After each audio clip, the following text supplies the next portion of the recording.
My wife officially became a doctor at 2 p.m. on a Friday. By 6 p.m., over a celebratory lobster dinner, she handed me divorce papers and called me dead weight. She told her friends I was holding her back from her new, high society life. She didn't realize that for 4 years, I was the only thing holding her up. I didn't fight her. I signed the papers, vanished without a trace, and completely reinvented myself. 3 years later, when she desperately needed help, she tracked me down and found out exactly who she had thrown away. You are definitely going to want to hear how this ends.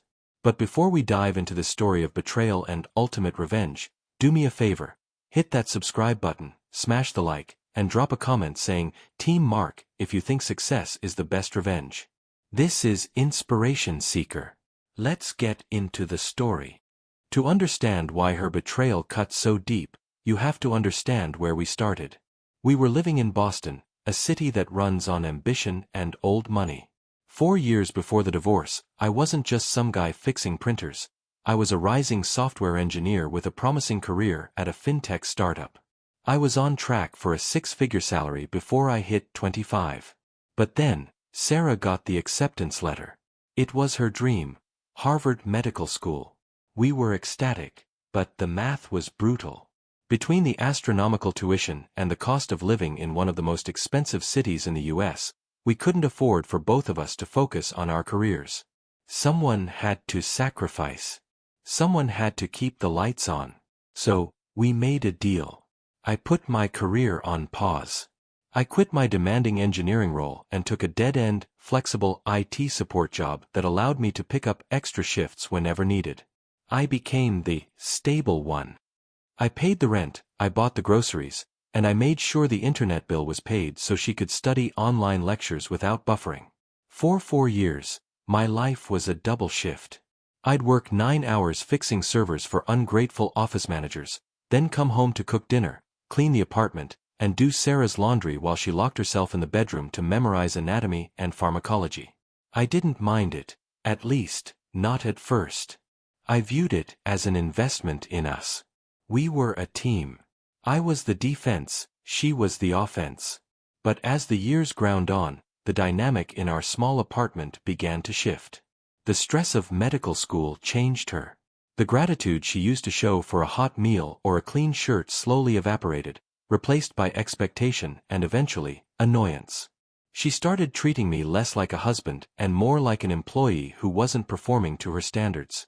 If the apartment was messy because I had worked overtime to pay for her textbooks, she wouldn't ask about my day.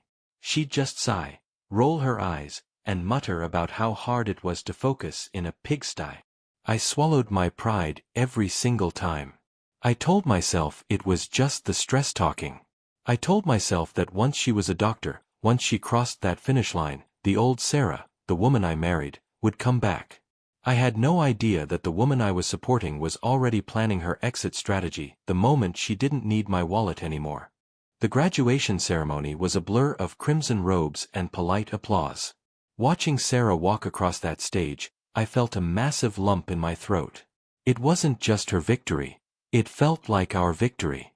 Every double shift, every skipped vacation, every lonely night, it was all validated in that moment. I stood there holding a bouquet of overpriced roses, grinning like an idiot, thinking the hard part was finally over. We were about to start our real lives. That evening, to celebrate, she requested dinner at one of Boston's premier steakhouses. It was the kind of place where the waiters wear tuxedos and the menu doesn't list prices. I had saved up for months to afford this night. I expected a toast. Maybe a heartfelt letter acknowledging the grind. Instead, right after the appetizers were cleared, Sarah didn't reach for my hand. She reached into her designer bag, which I had bought her for Christmas, and slid a thick manila envelope across the pristine white tablecloth. "I think it's time to be realistic, Mark," she said, her voice steady and clinical, like she was delivering a terminal diagnosis to a stranger. "I'm about to start my residency. My life is going to change completely. I'll be in a different tax bracket, surrounded by different people. To be honest, we've just outgrown each other." I stared at the papers. Petition for dissolution of marriage. My ears started ringing. "Is this a joke?" I asked, my voice barely a whisper. She shook her head, calmly taking a sip of her Cabernet. "It's just logic. You're an IT support guy, Mark. I'm a doctor. It doesn't make sense anymore. I need a partner who understands my world." I felt physically sick. I stood up, muttering something about needing the restroom. I just needed 5 minutes to breathe, to splash cold water on my face before I shattered in public. The restroom was located near the bar area, which was crowded with other graduates and their families. On my way back to our table, I froze. I heard Sarah's distinct laugh cutting through the noise. She had stepped away from the table to grab a drink with 2 of her med school friends who were at the bar. I instinctively ducked behind a decorative pillar. "Oh, don't worry about him," Sarah said, clinking her glass against a colleague's. "I served him the papers tonight. Rip the Band-Aid off, right? God, it feels good to finally drop the dead weight. Now my real life can actually begin." Hearing those words, dead weight, didn't make me see red. It made me see everything with absolute, freezing clarity. In that split second, the last 4 years of sacrifice didn't feel like love anymore. They felt like a transaction where I had been swindled. I realized that fighting for her, or even arguing with her, would just prove her point. She wanted a scene. She wanted me to beg so she could pity me. I decided right then and there not to give her the satisfaction. I walked back to the table, calm as a bomb technician. Sarah was back in her seat, checking her reflection in a butter knife, looking annoyed that I had taken so long. Without saying a word, I sat down, pulled a pen from my pocket, and flipped to the signature page of the divorce decree. Right next to her untouched lobster dinner, I signed my name. I closed the folder, slid it back to her, and looked her dead in the eye. "You're right, Sarah," I said, my voice flat. "You're free." Before she could process what had just happened, I stood up and walked out of the restaurant. I didn't look back. I didn't go to a bar to drink my sorrows away. I went straight back to our apartment, her apartment now. I packed my life into 2 duffel bags in under 30 minutes. My clothes, my laptop, and the few personal items I had managed to keep. I left the apartment keys on the kitchen counter next to the coffee maker I had used every morning to make her brew. I didn't just leave the state, I erased myself from her world. I blocked her on Facebook, Instagram, LinkedIn, everywhere. But, and this is important, I didn't change my phone number. I simply put her contact on Do Not Disturb, so her calls wouldn't ring, and I archived our text thread so I wouldn't see it. I wanted to disappear, but a small, dark part of me wanted to keep a line open, just to see if she would ever realize what she had done. I threw my bags into the back of my rusting Ford F-150, turned the key, and pointed the truck south. I wasn't staying in the Northeast. I needed somewhere with a horizon. I set the GPS for Austin, Texas. They said it was the new land of opportunity, the next tech boomtown. I drove through the night, watching the Boston skyline fade in the rearview mirror, feeling lighter with every mile. I was terrified, sure. But for the first time in 4 years, I wasn't carrying anyone else's weight. Texas hits you differently than the East Coast. The heat is heavier, the sky is bigger, and you feel smaller. When I finally rolled into Austin, the adrenaline of the escape wore off, and the reality of my situation crashed down on me. I didn't have a plan. I didn't have a job. And thanks to the years I spent pouring every spare dollar into Sarah's education, I barely had any savings. I checked into a sketchy roadside motel off I-35, the kind of place where the carpet feels sticky and the AC unit rattles like a dying lawnmower. For the first few weeks, I was in a dark place. I'd lie on that lumpy mattress, staring at the water stains on the ceiling, replaying that moment in the steakhouse over and over. Dead weight. The words burned. It's a dangerous thing for a man to lose his sense of purpose. I felt worthless, like maybe she was right. Maybe I was just a stepping stone that had served its purpose. But Austin has a strange energy. It's a boomtown.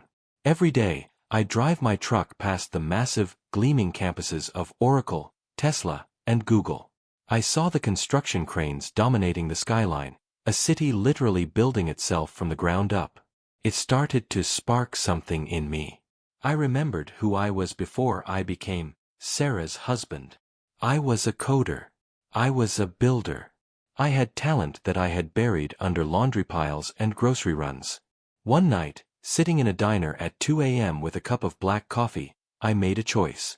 I could let her comment destroy me, or I could let it fuel me. I stopped feeling sorry for myself. I opened my laptop, the same one I used to fix her formatting errors on her research papers, and I started coding again. I didn't just want a job, I wanted to build something undeniable. I looked at myself in the reflection of the diner window, tired, unshaven, broke, and made a vow. I was going to build an empire, not to win her back, but to prove that the foundation she destroyed was stronger than she ever imagined. I landed a job as a senior systems architect at a cybersecurity firm in downtown Austin. The pay was good enough to get me out of that motel and into a decent apartment, but I wasn't there to get comfortable. I treated that job as my angel investor. I lived on a shoestring budget, saving every cent I could, and worked insane hours. I'm talking 80-hour weeks. I'd crush my day job, come home, drink a Red Bull, and start my second shift, building my own company. Ironically, the project I was obsessed with was inspired by the very world that had rejected me. During all those years living with a med student, I had listened to Sarah complain endlessly about hospital administration, how chaotic patient data was, how inefficient the admission process could be. So, I built a solution. I developed a proprietary software platform designed to streamline hospital triage and billing using AI. It was my way of taking the pain of the last 4 years and turning it into a product. While I was rebuilding my bank account, I also started rebuilding the man in the mirror. The stress weight I had packed on in Boston, from eating Sarah's leftovers and skipping the gym to save money, started to melt off. I joined a boxing gym in East Austin. There's something about hitting a heavy bag for an hour that clears your head better than any therapy session. I invested in a new wardrobe, got a proper haircut, and actually started enjoying the city. I spent my weekends hiking the Greenbelt or catching live blues music on 6th Street. I was dating myself, and for the first time, I liked the company. But the past has a funny way of knocking on the door just when you stop looking for it. About 6 months after I left, the notifications started rolling in. My phone, which I kept on silent, would light up on my desk while I was coding. Missed call. Sarah. Then a text. Mark, where are you? The landlord is asking about the lease. A week later. Are you okay? Please call me. I watched the messages stack up on the lock screen like unread junk mail. I never opened a single one. I knew that if I broke the silence, I'd lose my power. So, I just let the phone buzz, took a sip of my coffee, and kept typing. 2 years flew by in a blur of caffeine and code. My stealth mode, startup, wasn't so stealthy anymore. The platform I built was disrupting the market. We were getting pilot programs in hospitals across Texas and the Midwest. Then, the call came that changed everything.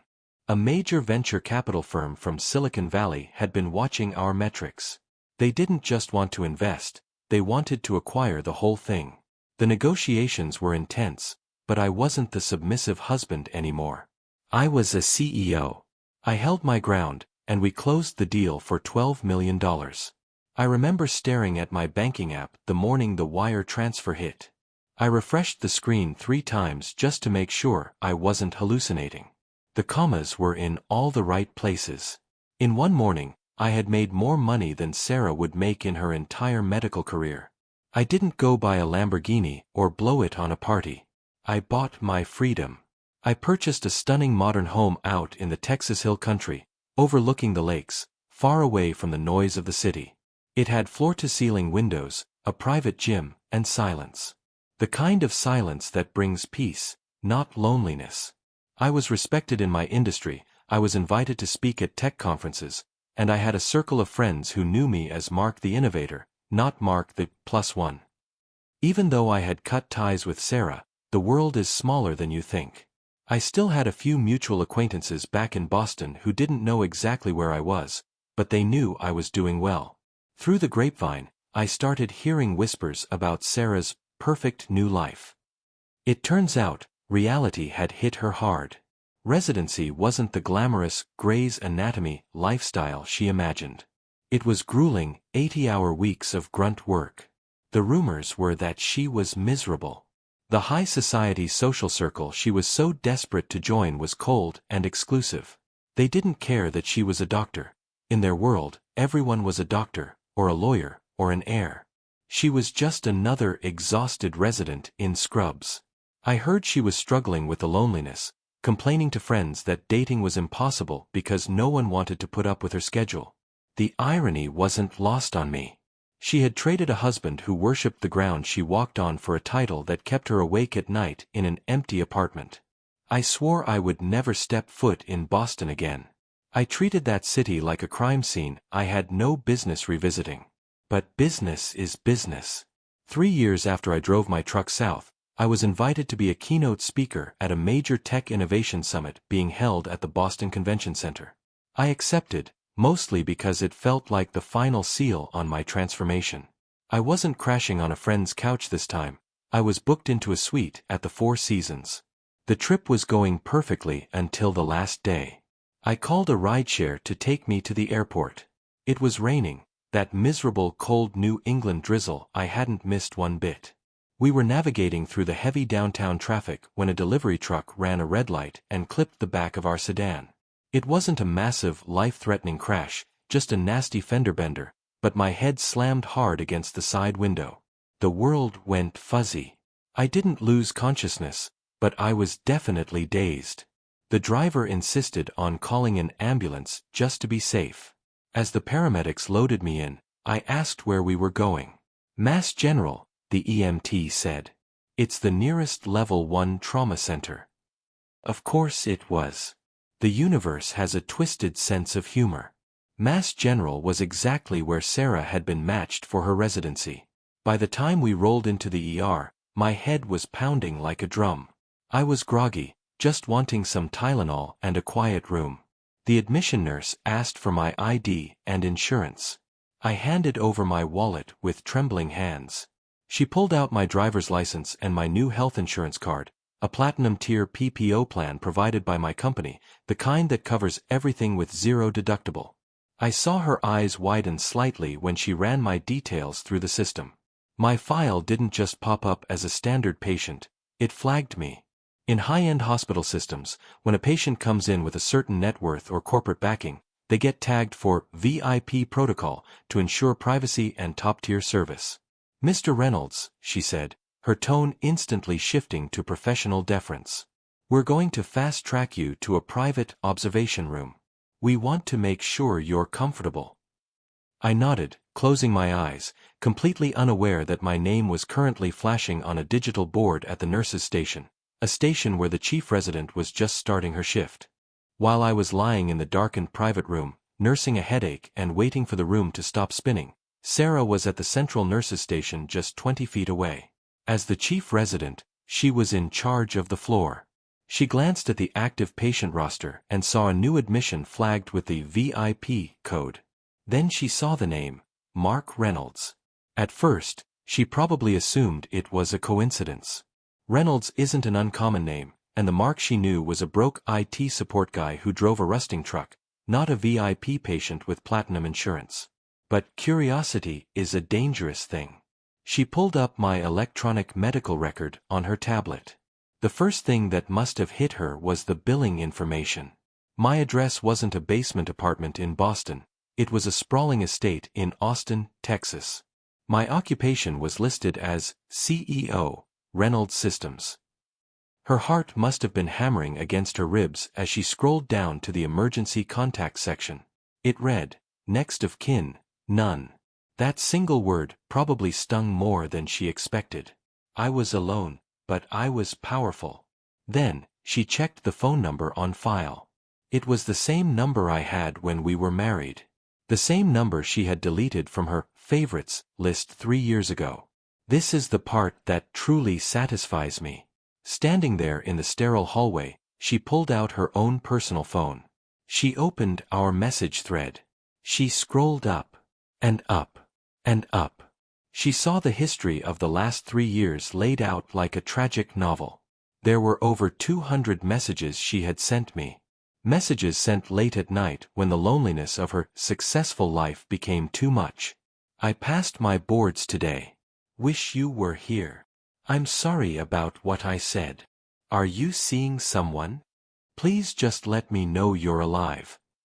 Every single one of them was delivered. Every single one was ignored. In that moment, the realization washed over her. I hadn't disappeared off the face of the earth. I hadn't crawled into a hole and died. I had been out there, winning, thriving, and deliberately choosing not to let her back in. She realized that the dead weight she had so arrogantly cut loose was actually the anchor that had been keeping her steady. And now, she was adrift. The door to my private room slid open with a soft hiss. I expected a nurse coming in to check my vitals. Instead, I saw Sarah. She stood in the doorway, clutching a clipboard like a shield, wearing her white coat with "Chief Resident" embroidered on the pocket. But she didn't look like the triumphant winner she was 3 years ago. She looked exhausted. Her eyes were rimmed with dark circles, and her shoulders were slumped under the weight of the hospital hierarchy. I was sitting up in bed, typing an email on my laptop, feeling the fog in my head clear up. When our eyes locked, she froze. She was looking for the mark she left, the guy in the faded t-shirt who apologized for taking up space. Instead, she found a man who looked back at her with zero hesitation. Even in a hospital gown, the dynamic had completely shifted. My Swiss watch was on the nightstand next to my platinum insurance card. The power balance in the room was palpable, and for the first time, it wasn't tilted in her favor. "Mark," she whispered, stepping into the room and letting the door close behind her. She tried to put on her professional mask, but it crumbled instantly. "I saw your name on the board. I couldn't believe it. I didn't smile. I didn't offer a greeting. I just closed my laptop lid with a definitive snap and folded my hands over my chest. Hello, Sarah. I assume you're not my attending physician." She flinched at the coldness in my voice. She walked closer to the bed, her eyes scanning my face, looking for a trace of the old affection. "You look different," she said, her voice trembling. "You look good. I heard you're a CEO now? That's amazing." She paused, the silence stretching out painfully. Then, she dropped the act. "Mark, did you get my messages? I've been trying to reach you for years. I called you 200 times. I watched her unravel." She went from the confident doctor to the regretful ex-wife in under 60 seconds. I reached for my phone on the side table. I unlocked it, navigated to our old thread, which was still archived, and turned the screen toward her. The long list of her desperate, blue, unread bubbles glowed in the dim room. "I got every single one of them, Sarah," I said, my voice steady and calm. "Then why?" she asked, tears welling up in her eyes. "Why didn't you ever answer me?"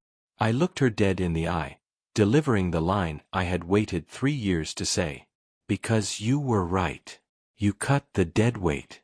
And dead weight doesn't text back." The silence in the room was shattered only by the sound of Sarah trying to stifle a sob. My words hit her harder than any shouting match could have. She reached out, her hand hovering over my arm, desperate for a connection. "Mark, please," she stammered, the tears finally spilling over. "I was stressed. I was young and stupid. I missed you every day. This job, it's lonely. It's not what I thought it would be without you." I looked at her hand, the same hand that had slid the divorce papers across the table 3 years ago, and I felt absolutely nothing. No anger. No sadness. Just a profound sense of closure. I gently but firmly pulled my arm away, standing up and reaching for my coat. "You didn't miss me, Sarah," I said, buttoning my shirt. "You missed having a safety net. You missed having someone to clean up the mess while you chased the glory." I pressed the call button on the bed rail, not for a nurse, but to summon the discharge coordinator. I'm checking out, I told her. Against medical advice if I have to. My driver is 5 minutes away. Sarah stood between me and the door, panic rising in her eyes. You can't just leave. We need to talk. We can fix this. I'm a different person now. I stopped and looked around the sterile hospital room. You got exactly what you wanted, Sarah. You wanted to be a successful doctor without any baggage. You wanted to climb the ladder alone. Well, look around. You're at the top. You're the chief resident. You made it. I stepped around her, grabbing my bag. As I opened the door to the hallway, I turned back one last time. She looked small, standing there in her white coat, surrounded by machines that beeped in a rhythm that felt colder than ice. Congratulations, doctor, I said. Enjoy the view. I walked out of Mass General into the cool Boston rain. My private driver was waiting at the curb with the door open. I slid into the leather seat of the SUV and told him, "Airport. And don't stop." As the car pulled away, I didn't look back at the hospital. I didn't need to. The dead weight was gone, but it wasn't me. It was the memory of her. I was finally, truly free. That flight back to Texas was the best sleep I've had in years. When the wheels touched down on the tarmac in Austin, I didn't just feel like I was home. I felt like I was finally exhaling after holding my breath for a lifetime. The first thing I did the next morning wasn't checking my stock portfolio or going to the office. I drove to the Verizon store and changed my phone number. I didn't do it out of anger. I did it because that old number belonged to a man who didn't exist anymore.